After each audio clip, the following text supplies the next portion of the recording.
Fala pessoal, beleza? Eu sou o Fábio, bem-vindos de volta aqui ao nosso canal de resenhas. Se esse é o seu primeiro vídeo aqui, não perde a oportunidade de se inscrever no canal e ativar o sininho para não ficar de fora aqui das nossas resenhas, seja de quadrinhos, seja de RPG, beleza? Se você já é de casa, já está inscrito no canal, aproveita para deixar o seu like logo, você curte nossas resenhas, né? Enfim. E hoje a resenha vai ser sobre RPG, a gente vai falar deste jogo aqui, Note Quest, tá? Do Thiago Junges, lançado, publicado de forma independente pela Coisinha Verde, tá? E o que é o Note Quest? Ele é um microjogo solo de exploração de masmorras. E eu estou tirando isso da minha cabeça? Não, o próprio Thiago definiu assim o jogo na contracapa do livro, beleza? Mas o que é um jogo solo? O que é um RPG solo?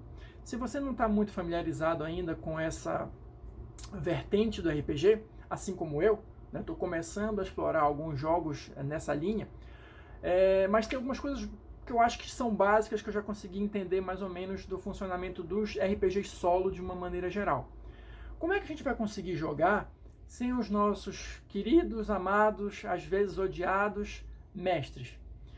A maioria dos RPGs solo, ou todos, enfim, pelo menos todos os que eu já vi até agora, eles trabalham com um conjunto de tabelas ou oráculos que vão justamente permitir que o jogador consiga se movimentar, realizar as ações, saber se foi bem sucedido, mal sucedido, saber o que ele está encontrando, o que ele vai ter que enfrentar, tudo através dessas tabelas e jogadas de dados, né?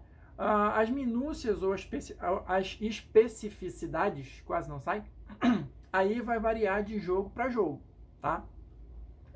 Inclusive, o próprio Thiago menciona aqui, nos agradecimentos do livro, né, a comunidade do Facebook RPG Solo. Então, se você quer conhecer a galera, quer de repente se aprofundar nessa vertente do RPG, sugiro que você procure lá no Facebook a comunidade do RPG Solo, beleza? Bom, então vamos lá. O que é basicamente agora o Note Quest? O Note Quest é um jogo no qual você vai explorar uma masmorra, tá? Aquele clássico que vai um pouquinho pro lado do old school, né? O Dungeon Crawler, vamos explorar uma masmorra, matar monstro e conquistar tesouros. Não necessariamente nessa ordem, tá? Mas assim, o que tem de legal no Note Quest? O que eu achei de bacana da experiência de jogar Note Quest? Primeiro, isso é uma diferença que eu já vi entre alguns RPGs solos. No Note Quest você começa criando o seu aventureiro, tá? Alguns jogos já vêm com personagens prontos para você escolher ou sortear. O Note Quest não, você vai desde o início criar o seu aventureiro. E como eu falei, você vai fazer isso com auxílio de tabelas. Deixa eu tentar aproximar aqui, ó, criando o seu aventureiro. Então, sim, o Note Quest ele vai trabalhar com D6, tá?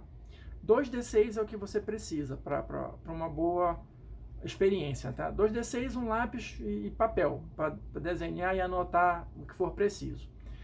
Então, retomando, você vai criar o seu personagem, tá? Desde a raça e classe, tá? E você vai sortear isso jogando 2D6, tá? De acordo com o número que sair, você soma os resultados dos D6 e vê aqui qual é a raça e a classe que saiu. Então, por exemplo, você tem fada, gnomo, elfo, anão, povo gato, meio dragão, isso tudo como raças. E classes, só alguns exemplos, você tem nobre, estudante, cozinheiro, minerador, mendigo, né? Depois, mais pra frente um pouquinho no vídeo, eu vou mostrar para vocês alguns dos personagens que eu sorteei nas minhas primeiras aventuras de Note Quest, tá? Se você for usuário de magia, tem uma tabela de magias básicas também aqui para você, né, jogar e ver quais são as magias com as quais você vai iniciar. E de acordo com o tipo de raça ou classe, você já vai definir aí junto seus pontos de vida, né, se você tem alguma vantagem ou não, qual é a arma que você usa e qual o dano que ela causa, tá? Porque se vocês repararem, olha, as tabelas têm várias colunas, então você vai ter aqui o número, né, a raça, e aqui já pontos de vida e se tem alguma vantagem ou não. E no caso das classes, algumas dão mais pontos de vida, outras vantagens ou desvantagens, enfim, e as armas aqui. Então, com 2 jogadas de dado, você já vai ter aí uma série de características para montar um aventureiro básico completo, beleza? Qual é o próximo passo? É justamente descobrir o que você vai explorar, né? Onde você vai se aventurar, que tipo de masmorra você vai vasculhar em busca de glória e pilhagens. Isso também você vai decidir no dado, tá?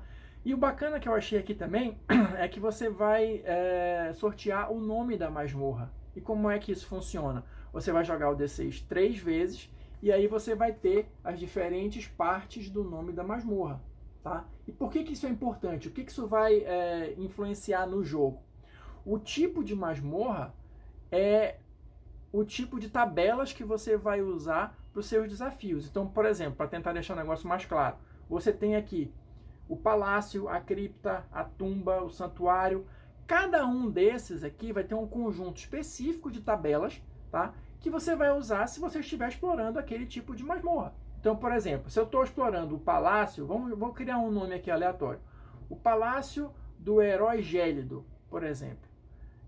Essa segunda parte do Herói Gélido é só um nome para ficar bacana. O que vai interessar em termos de mecânica é o primeiro. Se é um palácio, se é uma cripta ou se é uma tumba. Dependendo do tipo de masmorra, eu vou ter um conjunto específico de tabelas. Olha aqui, por exemplo, só para vocês terem uma ideia, do palácio. Eu vou ter um grupo específico de tabelas que eu vou usar se eu estiver explorando o palácio. Se eu estiver explorando a cripta, eu tenho outro conjunto de tabelas aqui, tá? Ou seja, isso confere uma aleatoriedade grande para o jogo, né? Que você pode jogar várias vezes e construir uma tabela completamente diferente, com desafios diferentes também. E por mais que você tire o mesmo tipo de tabela, eu acho que isso aconteceu aqui comigo, não. Mas por mais que você tire o mesmo tipo de masmorra, melhor dizendo, vai ser uma experiência diferente, porque cada masmorra você vai construir jogando os dados, ou seja, vai ter o fator aleatório aí e muito provavelmente você vai gerar masmorras únicas toda vez que você jogar. A não ser que você consiga a proeza de tirar os mesmos números nos dados na mesma ordem para criar o mesmo tipo de masmorra, né? Mas isso é muito difícil. Enfim, o que mais que tem de interessante para a gente comentar aqui do NoteQuest? Sim, como eu falei, você vai criando a masmorra conforme você vai andando, ou seja, você vai adicionando o que ele chama aqui de segmentos, que você também vai sortear no dado de acordo com cada tipo de masmorra, tá? Agora, eu achei que isso poderia ser limitado, mas olha só que a solução interessante e criativa que o Thiago encontrou aqui. Se você tiver, por exemplo... sim, estou me adiantando de novo, eu tenho essa mania, tá? No palácio ou qualquer das masmorras, ele vai te dar aqui uma descrição inicial para ver de onde você começa, como é que você começa. Pode começar numa escadaria, num corredor, numa sala, e a partir disso você vai gerando os outros segmentos. Você tem uma tabela só para segmentos, mas ela tem 3 colunas. Ou seja, se você tiver, por exemplo, numa escadaria, você vai conferir os resultados aqui. Se você tiver num corredor, você vai conferir aqui. Se você tiver numa sala, você vai conferir aqui. Ou seja, você tem 3 possibilidades diferentes usando uma tabela só. E isso também aumenta o fator aleatório de cada masmorra. Então, se eu tiver num corredor, eu vou gerar um tipo de segmento diferente, mesmo que eu tire o mesmo número no dado, se eu tivesse numa sala, por exemplo, ou se eu tivesse numa escadaria. Então, isso eu achei muito interessante, uma solução simples e eficaz para potencializar a aleatoriedade da masmorra e a diversão de quem está jogando, né? Então, assim, eu não vou destrinchar aqui todos os detalhes do jogo, né? Até para não tirar muito da surpresa de quem for jogar, de conhecer o sistema e tudo mais. Mas, assim, tem uma porrada de coisas que podem acontecer com você dentro da masmorra e não só o combate. Você vai ter armadilhas, você vai ter passagem secreta, você vai ter tesouros escondidos, você vai ter, obviamente, os monstros, né? Você vai ter o chefe da masmorra, você vai encontrar itens mágicos. Ou seja, tudo aquilo que a gente já está acostumado a ver nos jogos de fantasia medieval, e especialmente nos de exploração de masmorra, está condensado aqui né, de uma forma direta, simples e divertida de jogar, né? Eu separei aqui, só para mostrar para vocês, algumas partidas que eu joguei de Note Quest. Eu não sei se vai dar para ver, eu vou tentar aproximar aqui. Ó, eu sou meio ruim de desenho, mas como eu sabia que eu ia mostrar aqui, eu tentei me esforçar, né? Então, tem 3 partidas aqui. Nas 3 eu morri, tá? Mas não por isso o jogo deixou de ser divertido. Aliás, isso é uma coisa interessante de comentar. O Note Quest, em especial, ele é muito difícil, né? É uma experiência difícil, porque o combate dele, apesar de simples, ele é muito mortal.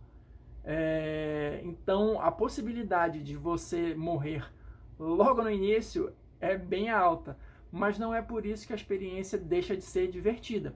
Olha, num dos exemplos aqui, eu morri na primeira sala. Nesse terceiro aqui, olha, a cripta da promessa flamejante, tá? Eu morri na primeira sala. Mas também não tive sorte na criação do personagem. Meu personagem era um humano mendigo. Apesar de eu ter muitos pontos de vida, como humano mendigo, a minha arma é um pedaço de pau que ela causa 1d6 menos 2 de dano. Ou seja, eu fui prejudicado no sorteio da arma e eu não tive muita sorte também nos dados. Esse é um jogo que ele, como eu estou falando aqui incessantemente, ele é muito baseado na aleatoriedade, mas isso também vai contar para você que está jogando. A sua sorte nos dados, pelo menos na minha experiência, é crucial para você conseguir avançar mais nas masmorras. Se você tiver num dia de mão ruim, provavelmente você vai morrer brevemente, como foi o meu caso aqui. Olha, o que eu consegui avançar mais foi este aqui, que eu cheguei em 4 salas, tá? Que eu estava jogando, por incrível que pareça, com uma fada ferreira usuária de magia, e eu tinha só 12 pontos de vida. Então, assim, é uma gama muito grande de personagens, de possibilidades, se você coloca magia no meio ou não e tal. Então, assim, tem muita coisa legal para explorar, é um cenário conciso, porque tem um detalhe, como eu falei aqui, ele tem as regras básicas e o resto do livro, mais da metade eu acho, é o que ele chama de mundo expandido, tá? Só para a gente encerrar aqui. Na verdade, eu nem cheguei a explorar ainda esse mundo expandido, porque ele sugere que você comece, obviamente, com o mundo básico para se familiarizar com as regras e tudo mais, antes de partir para o mundo expandido. Então eu nem cheguei a utilizar essa parte aqui.